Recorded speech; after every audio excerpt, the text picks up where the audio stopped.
नमस्कार दोस्तों, स्वागत है आपका हमारे हिंदी साहित्य चैनल में। और मैं ईश्वर से प्रार्थना करता हूँ कि आप सभी कुशल मंगल हों और अपनी पढ़ाई अच्छे से कर रहे हों। तो आज हम आपके लिए एक आधुनिक काल के ऊपर वीडियो लाए हैं, जिसमें हम आधुनिक काल की परिस्थितियाँ जो हैं उन पर चर्चा करने वाले हैं। तो सभी मित्रों से अनुरोध है, सभी विद्यार्थियों से अनुरोध है कि वो ज़्यादा से ज़्यादा संख्या में जुड़ें और हमारा मनोबल बढ़ाएं। तो हिंदी साहित्य के आधुनिक काल की परिस्थितियाँ, क्या क्या आधुनिक काल में परिस्थितियाँ रहीं, उन पर चर्चा करेंगे। तो हिंदी साहित्य के इतिहास को 3 भागों में बांटा जा सकता है: आदिकाल, मध्यकाल व आधुनिक काल। आदिकाल की समय सीमा संवत 1050 से संवत 1375 तक मानी जाती है। मध्यकाल के पूर्ववर्ती भाग को भक्ति काल यानी इसकी समय सीमा 1375 से 1700 ईस्वी मानी जाती है, तथा उत्तरवर्ती काल को रीति काल कहा गया और इसकी जो समय सीमा है संवत 1700 से 1900 तक है। और संवत 1900 के बाद के काल को आधुनिक काल या पुनः जागरण काल के नाम से जाना जाता है। तो यह तो सारी बातें आपको याद होंगी। चलिए, रीति काल के पश्चात हिंदी साहित्य में 2 परिवर्तन आए। विषय के दृष्टिकोण से श्रृंगारपरकता का स्थान सामाजिक सरोकार ने ले लिया, वहीं भाषा की दृष्टि से ब्रज भाषा व अवधी भाषा का स्थान खड़ी बोली हिंदी ने लिया। नारी स्वतंत्रता, अछूतोद्धार, शिक्षा का महत्व, श्रम का महत्व, मानव की समानता आदि मूल्यों का साहित्य में पदार्पण इसी युग में हुआ। साहित्य की अनेक परंपरागत रूढ़ियों का ह्रास हुआ। कुछ ऐसे ही कारणों से इस युग को आधुनिक काल या पुनर्जागरण काल कहा गया। तो यह सारी बातें आपको याद रखनी है दोस्तों, क्या कि हिंदी साहित्य के इतिहास को जो है 3 कालखंडों में बांटा गया। पहला आदिकाल, दूसरा मध्यकाल और तीसरा आधुनिक काल। तो जो मध्यकाल है उसको 2 पूर्ववर्ती भागों में बांटा गया, उत्तर मध्यकाल और पूर्व मध्यकाल। तो पूर्व मध्यकाल को भक्ति काल कहा गया और उत्तर मध्यकाल को जो है रीति काल कहा गया। और इसी रीति काल के बाद जो काल आता है उसको आधुनिक काल की संज्ञा दी गई और इसकी समय सीमा 1900 ईस्वी से अब तक मानी जाती है। तो यह सारी बातें आपको याद रखनी है दोस्तों। चलिए अगले बिंदु की ओर चलते हैं और देखते हैं अगले बिंदु में हमको क्या जानकारी प्राप्त होती है। तो पहली जो राजनीतिक परिस्थितियां हैं वो क्या थी आधुनिक काल की। तो आधुनिक काल का आरंभ संवत 1900 या 1843 ईस्वी यानी संवत 1900 और सन की बात करें तो 1843 ईस्वी से माना जाता है। यह समय अंग्रेजों के विरुद्ध बढ़ रहे असंतोष का समय था। अंग्रेजों की सामाजिक, धार्मिक, आर्थिक व राजनीतिक नीतियों के कारण भारत का प्रत्येक व्यक्ति उनसे खफा था यानी उनसे नाराज था। अंग्रेजों द्वारा किए गए सामाजिक व धार्मिक सुधार रूढ़िवादी भारतीय स्वीकार नहीं कर पाए।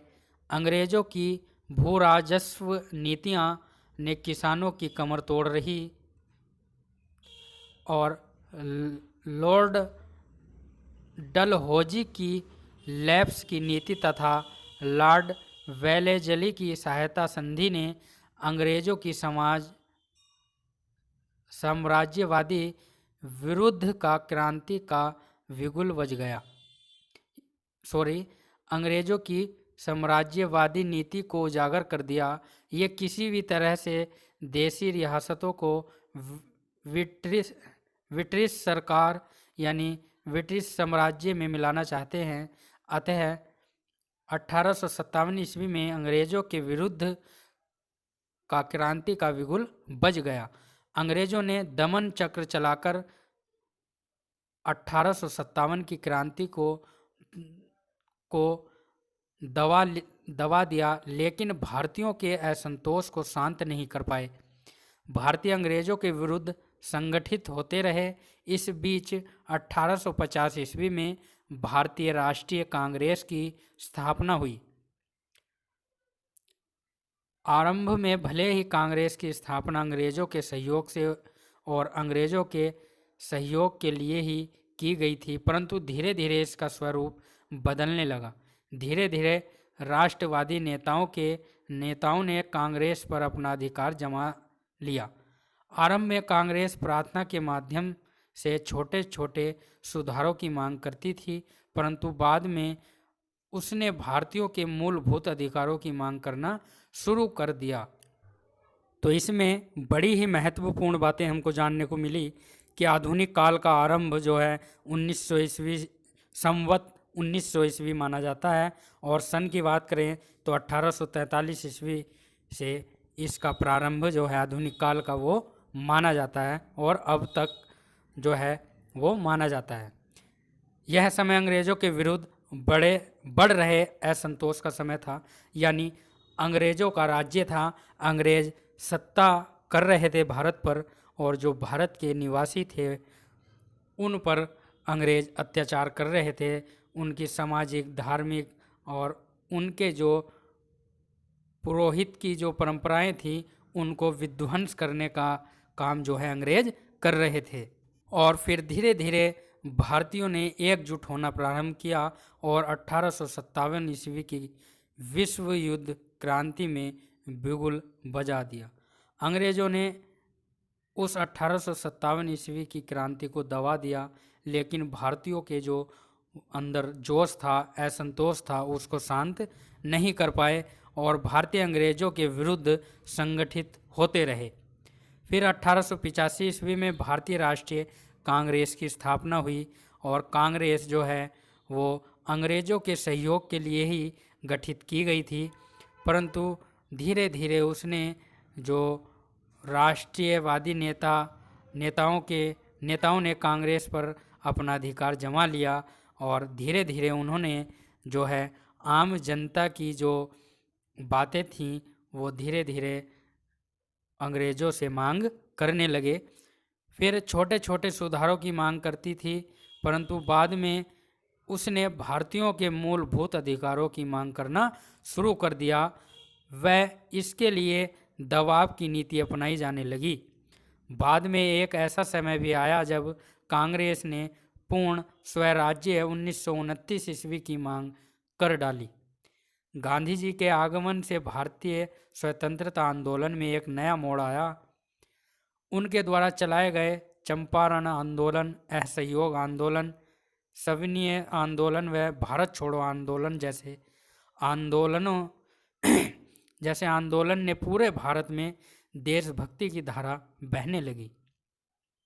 एक तरफ जहां कांग्रेस के उदारवादी अपनी विनम्र नीतियों से स्वराज्य प्राप्ति का प्रयास कर रहे थे, वहीं दूसरी ओर भगत सिंह, बटुकेश्वर दत्त, वरिंद्र घोष, सावरकर बंधु, चापेकर बंधु व नेताजी सुभाष चंद्र जैसे देशभक्त क्रांतिकारी गतिविधियों से अंग्रेजों की नाक में दम कर रहे थे। जहां तक एक तरफ अंग्रेजों के विरुद्ध आंदोलन से पूरे देश में एकजुटता के अनेक उदाहरण मिलते हैं, वहीं अंग्रेजों की फूट डाली और राज करो की नीति के कारण सांप्रदायिक खाई भी बढ़ती जा रही थी। इसके भयंकर परिणाम भारत की स्वतंत्रता के समय हुए, जिसमें हमने न केवल भारत की अखंडता को खो दिया, बल्कि मानवता के उन मूल्यों को भी खो दिया जिस पर हम गर्व किया करते थे। इस प्रकार की राजनीतिक परिस्थितियों में आधुनिक साहित्य रचा गया। तो यह बड़ी ही महत्वपूर्ण विशेषता थी आधुनिक काल की परिस्थितियाँ। तो इसमें राजनीतिक परिस्थितियाँ जो थीं वो उसकी चर्चा हमने की। तो किस प्रकार अंग्रेज़ों ने हम पर अधिकार किया, हमको गुलाम बना कर रखा, और फिर हमने जो है वो अपनी स्वतंत्रता के लिए भारत बंधुओं को एक कर और अपनी उस भारत माता को आज़ाद किया, और कई सपूतों ने अपना बलिदान, अपने जीवन का बलिदान इसमें दिया, और तब जाकर भारत एक स्वतंत्र राज्य, स्वतंत्र देश कहा जाने लगा। कई जो देशभक्त थे जैसे भगत सिंह थे, बटुकेश्वर दत्त, वरिंद्र घोष, सावरकर बंधु, चापेकर बंधु, नेताजी सुभाष जैसे देशभक्ति क्रांतिकारियों ने अंग्रेजों के छक्के छुड़ा दिए और अपने देश को आज़ाद किया। तो इस प्रकार राजनीतिक परिस्थितियों में आधुनिक जो साहित्य है वो रचा गया। तो यह सारी बातें आपको याद रखनी है दोस्तों। चलिए अगली जो परिस्थिति है उसके बारे में चर्चा करते हैं। अगली जो विशेषता है हमारी आर्थिक परिस्थितियाँ। तो भारत में इंग्लैंड सरकार की आर्थिक नीतियाँ शोषणकारी थी। उनका मुख्य उद्देश्य भारत के आर्थिक संसाधनों का अधिक से अधिक दोहन करना था। वे यहाँ से कच्चा माल सस्ते दामों में इंग्लैंड ले जा रहे थे और वहाँ पर तैयार माल भारत में महंगे दामों में बेच रहे थे। इस प्रतिस्पर्धा के सामने भारतीय उद्योग धंधे टिक नहीं पा रहे थे। परिणाम स्वरूप भारतीय कारीगर बेकार ही रहे और रोजगार की तलाश में शहरों की ओर भाग रहे थे। शहरों में जनसंख्या बढ़ने लगी थी। भारतीय किसान, मजदूर, व्यापारी, कारीगर आदि सभी अंग्रेजों के शोषण का शिकार थे। अतः सभी संगठित होकर अंग्रेजों के विरुद्ध खड़े होने लगे थे। भारतीय अर्थव्यवस्था को दुरुस्त करने के लिए स्वदेशी आंदोलन की शुरुआत हुई और खादी का प्रचार इसी आर्थिक शोषण के विरोध एक रूप था। यानी खादी का जो प्रचार हुआ वो इसी शोषण के विरुद्ध में किया गया। तो आर्थिक परिस्थितियाँ की चर्चा हमने अभी अभी की। तो इसमें हमको जो बात ध्यान में आती है कि भारत में जो है इंग्लैंड जो थी,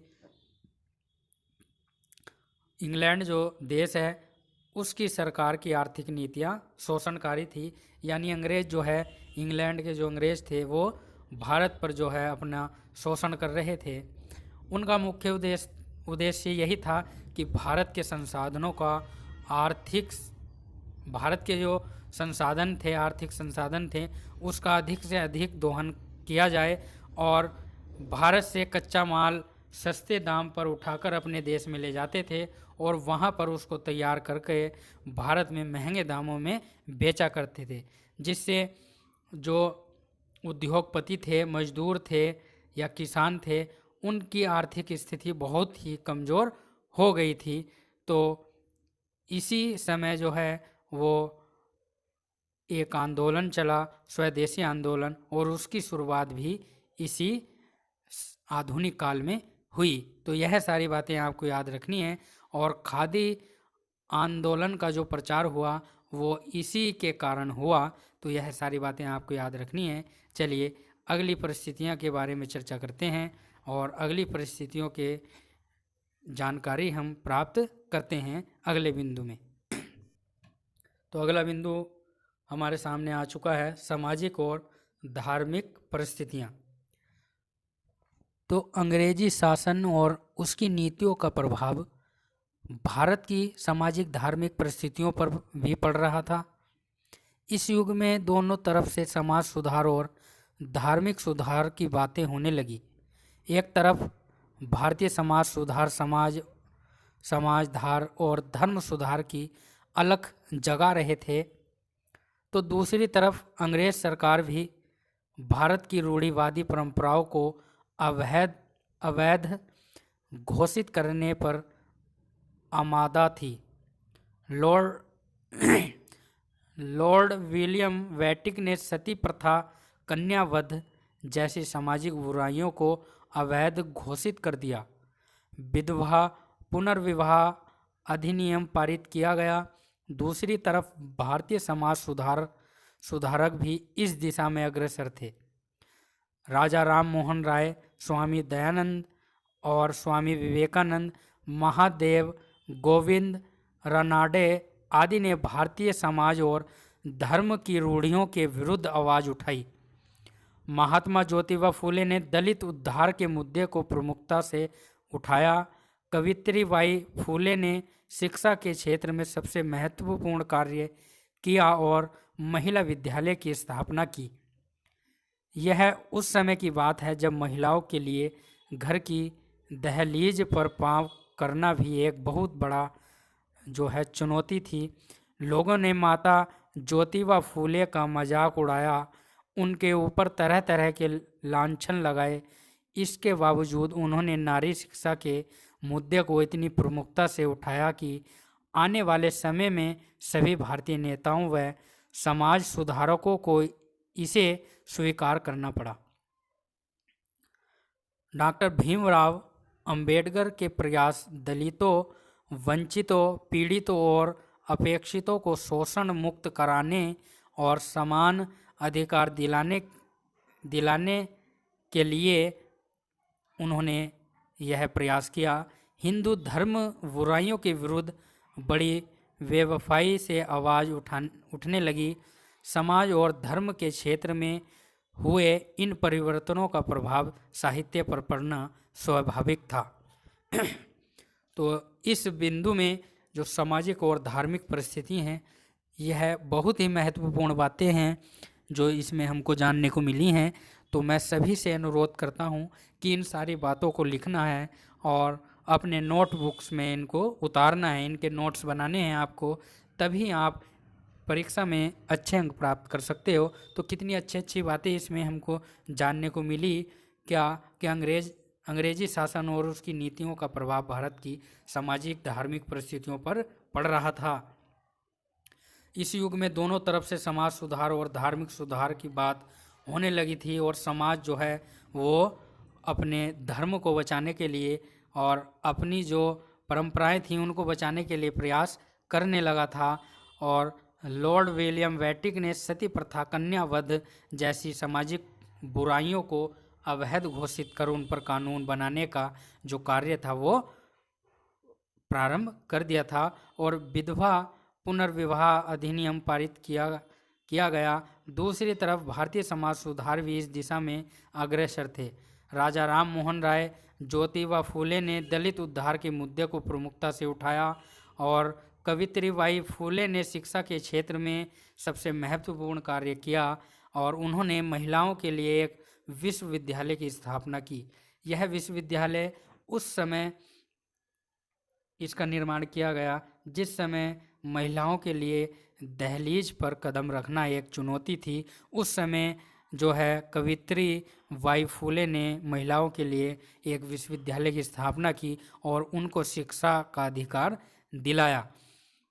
यह सारी बातें कितनी महत्वपूर्ण हैं जो हमको आधुनिक काल में देखने को मिलती हैं।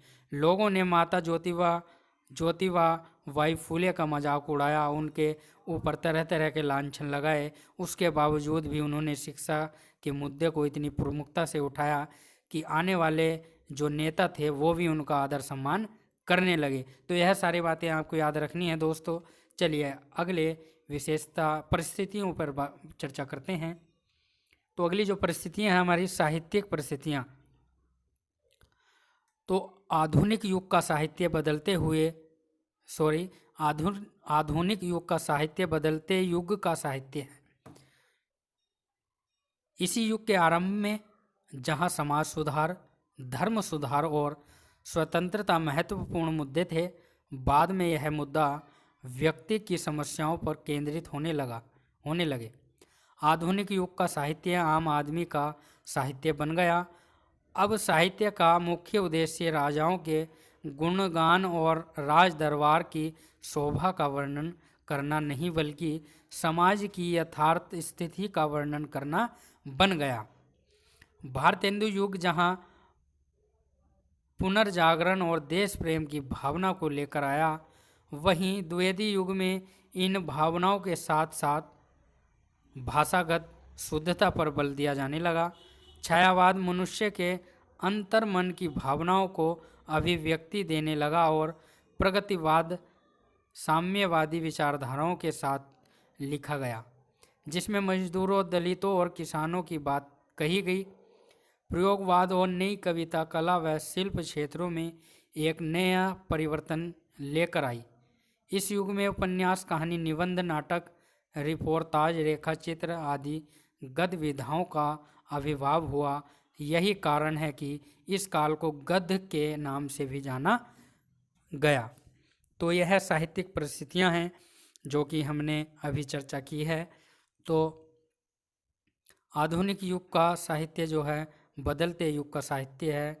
इसी युग के आरंभ में जहाँ समाज सुधार, धर्म सुधार और स्वतंत्रता महत्वपूर्ण मुद्दे थे, बाद में यह मुद्दा व्यक्ति की समस्याओं पर केंद्रित होने लगे।